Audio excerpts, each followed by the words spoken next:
इस वक्त हमारे साथ मौजूद है एक वुमेन आइकन एग्जाम्पल जो कि फैशन इंडस्ट्री में अपना नाम बना रहे हैं।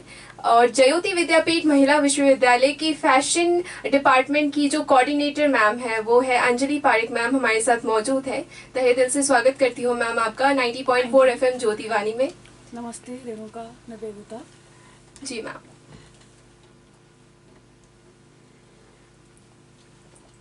तो मैम हम बात कर रहे हैं, हमारा जो थीम है वो है वुमेन एम्पावरमेंट। तो क्या कहना चाहोगे, क्योंकि आप भी एक वर्किंग वुमेन हो, तो इस पर आप क्या कहना चाहोगे? मुझे ये लगता है कि बीइंग अ वुमेन हर किसी का ये राइट है, मतलब कि वो इस फील्ड में या किसी भी फील्ड में कुछ काम करें, आगे बढ़ें, कमाएं, और उनको पूरा राइट है एजुकेशन का भी। जी। तो वुमेन्स का तो रोल हर जगह पे है ही, चाहे आप घर में देखो या बाहर। जी। तो अगर एक विमेन एजुकेटेड है तो पूरा घर एजुकेटेड होता है। जी। क्योंकि एक मतलब फैमिली में या फिर अगर बच्चों का देखें तो मैक्सिमम टाइम जो एक बच्चा स्पेंड करता है वो अपनी मदर के साथ करता है। जी। तो अगर वो बहुत अच्छे से एजुकेटेड हैं और उनको बहुत सारी नॉलेज है तो वही नॉलेज वो उसमें दे पाएंगी। जी। तो एक अच्छा इंसान बनने के लिए जी। या आगे किसी भी फील्ड में आगे बढ़ने के लिए एक विमेन का एजुकेटेड होना उतना ही ज़रूरी है जितना बाकी किसी का भी। जी। तो ये ऐसा नहीं है कि किसी ने बोला इसलिए करना है या फिर हमें हक दो, ये वो ऐसा कुछ नहीं है, बल्कि एक राइट है जो कि सबको मिलना चाहिए। इसके लिए किसी से मांगना ना पड़े, बल्कि ये हमेशा हर औरत को मिले। Yes ma'am. तो मैम मैं आपकी इंडस्ट्री की बात करूंगी कि आप फैशन इंडस्ट्री से बिलोंग करते हो, तो उसमें विमेन का क्या रोल है, कितना ज़्यादा पार्टिसिपेशन है? विमेन्स का काफ़ी ज़्यादा रोल है, क्योंकि अब अगर हम देखें हर घर में नारी अपना कुछ ना कुछ बनाने का, पहनने का, ये सब करती रहती है। और अपनी अगर हम मदर्स या उनसे पहले के लोगों को देखें जी। तो वो भी हमेशा से स्टिचिंग और जो घर की नॉर्मल चीज़ें होती है, बेसिक चीज़ें, जैसे कि रज़ाई हो गई या फिर जिस पे अपन सोते हैं वो खोली हो गई या कुछ भी, जी। तो ये विमेन्स पहले से करती भी आई हैं। तो उनको इस चीज़ का पूरा पूरा एक्सपीरियंस भी है, प्लस वो आगे वाले फील्ड में भी इस चीज़ में बहुत अच्छे से कर सकती है। ये एक ऐसा फील्ड है जो कि हर विमेन इस चीज़ में इसका कोई ना कोई कंट्रीब्यूशन ज़रूर रहता है। जी। तो विमेंस के लिए काफ़ी अच्छा है, और बहुत सारे विमेंस हैं जो कि इस चीज़ में ऑलरेडी इन्वॉल्व हैं और आगे भी और हो रही हैं। जी। तो मैम, जैसा कि समाज में महिलाओं को कमज़ोर समझा जाता है और बोला भी जाता है कि महिलाएं काफ़ी कमज़ोर होती हैं पुरुषों के मतलब उनके मुकाबले में। तो मैम, एक महिला जो है वो राष्ट्र निर्माण के में क्या भूमिका अदा करती है? राष्ट्र निर्माण में क्या, वो हर एक चीज़ में वुमेन का बहुत ज़्यादा इम्पोर्टेंट रोल होता है। उन्हीं के बदौलत सारी चीज़ें हैं, और कोई ज़्यादा या कम नहीं होता। फिज़िकल अगर हम अपीयरेंस की बात करें तो आजकल तो उसमें भी वुमेन्स मेंस के बराबर हैं। तो इसमें तो कोई डाउट ही नहीं है कि लोग बोले कि ये कम है, कोई ज़्यादा है, ऐसा कुछ, क्योंकि उनका अपना एक लेवल है जो कि कोई और कंपटीशन में इसमें कुछ हम फर्स्ट सेकंड नहीं दे सकते। ये सब बराबर होते हैं, और ये सोच है लोगों की। अगर वो सोचते हैं कि महिला जो है कमज़ोर है, और इस सोच को, इस रूढ़िवादी विचार को उन्हें बदलना चाहिए, क्योंकि अब टाइम बदल रहा है और बाकी सारी चीज़ें भी उसके साथ बदलनी चाहिए। जी मैम, बिल्कुल। तो मैम, जैसे कि आप एक वुमेन हो और आप अच्छी पोस्ट पे यहाँ काम कर रही हो, ये बालिकाओं को अपनी शिक्षा दे रही हो, तो मैम क्या आपके पहले मतलब जर्नी में भी कभी कोई ऐसा मोड़ आया या फिर कोई ऐसी बात आई कि आपको ऐसा लगा कि यार मैं लड़की हूँ तो शायद मेरे को ये नहीं करने का मौका नहीं मिलेगा, या कुछ ऐसा? वैसे तो ऐसा नहीं होना चाहिए था, और हालांकि मेरे जो पेरेंट्स हैं वो भी हमेशा से बहुत सपोर्टिव रहे हैं। जी। पर एक देखें तो घर में थोड़ा सा कंजर्वेटिव सोच कहीं ना कहीं रह जाती है, जिसमें अगर मेरे कोई ब्रदर हैं तो उनको बाहर जाना अलाउड होगा, बट बीइंग अ गर्ल वो बहुत ज़्यादा डरते हैं इस चीज़ को लेके कि बाहर जाके शायद मेरी बच्ची परेशान हो या कुछ, तो इस वजह से वो पॉसिबल नहीं हो पाता। तो कुछ जो हमारे सोर्सेज या फिर बोल सकते हैं कि कुछ अपॉर्चुनिटीज़ हैं वो कुछ मिस हो जाती हैं। पर एक सबसे अच्छा मतलब एक विजन भी है कि फीमेल्स को कोई जाने की या कहीं कुछ करने की ज़रूरत नहीं है, वो घर बैठे भी कुछ कर सकती हैं और वो आसपास जाकर भी बहुत कुछ कर सकती हैं। जी मैम।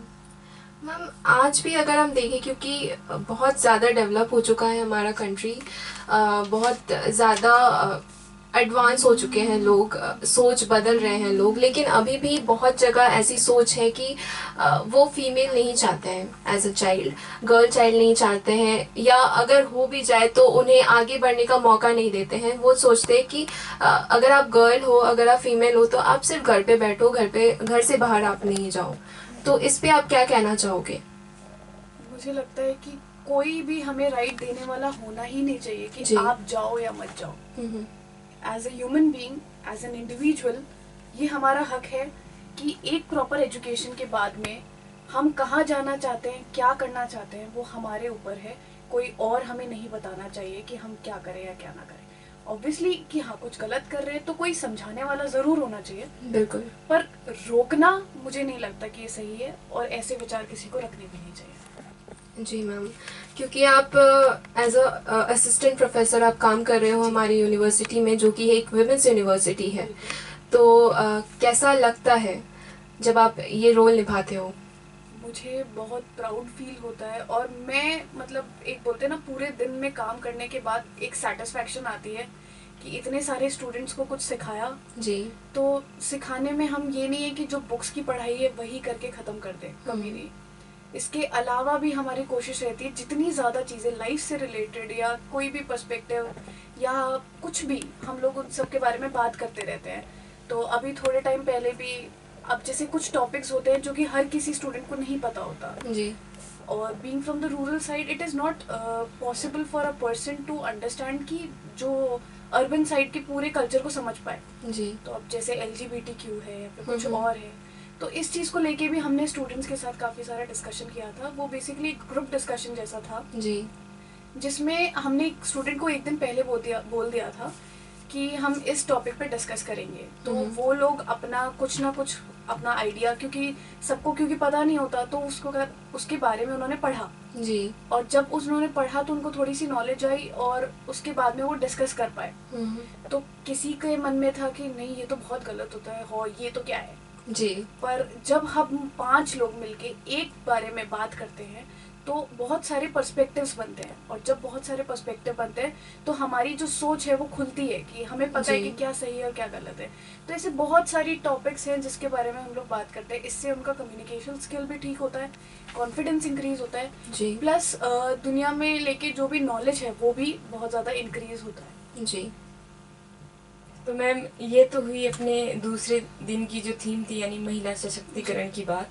तो अब हम आगे बढ़ते हैं और आपसे जानना चाहेंगे कुछ रेडियो को लेकर कुछ बातें जो हमारे श्रोताओं को जिनको पता नहीं है, और हम जानना भी चाहेंगे आपसे।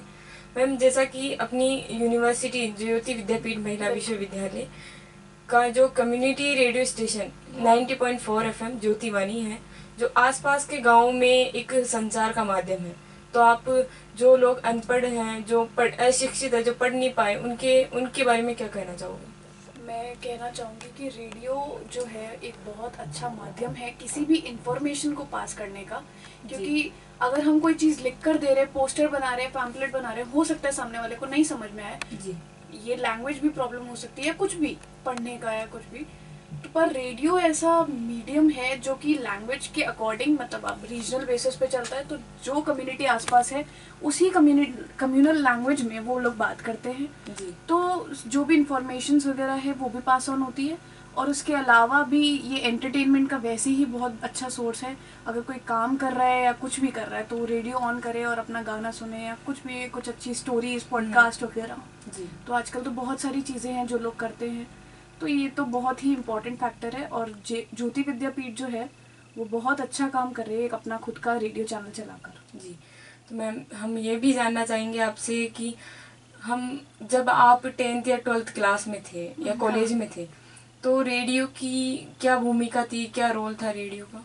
10th और 12th की तो बात अलग है, बट जब मैं छोटी सी थी हमारे घर पे रेडियो सुबह 7 बजे जब हम लोग सब उठ जाते थे तभी चालू हो जाता था जी। और उसके बाद में हम लोग उसके गाने या फिर जो भी हम लोग सुनते रहते थे, और कुछ फिक्स एपिसोड जैसे थे कि हाँ इस वाले टाइम पे तो हमें बैठ के सुनना ही है, और रामायण और भी काफ़ी सारी स्टोरीज वगैरह हम लोग रेडियो पे सुनते थे। तो वो तो हमारा बचपन से रहा है कि हम हमेशा से रेडियो सुनते हुए आए हैं। गाड़ी में जा रहे हैं तो फिर रेडियो ऑन, क्योंकि उसके बिना तो मन लगता है ही नहीं। और वैसे ही हमारा जैसे स्कूल का कोई व्हीकल वगैरह होता था, ट्रांसपोर्ट वगैरह, तो वहाँ भी यही सारे होते थे। तो अलग अलग चैनल्स पे अलग अलग गाने और अलग अलग बातें। तो ये तो काफ़ी हमारा इम्पोर्टेंट रोल रहा है रेडियो का लाइफ में। जी मैम। मैम, रेडियो से हट के मैं आपकी फील्ड के बारे में पूछना चाहूँगी, क्योंकि आप फैशन डिज़ाइनिंग के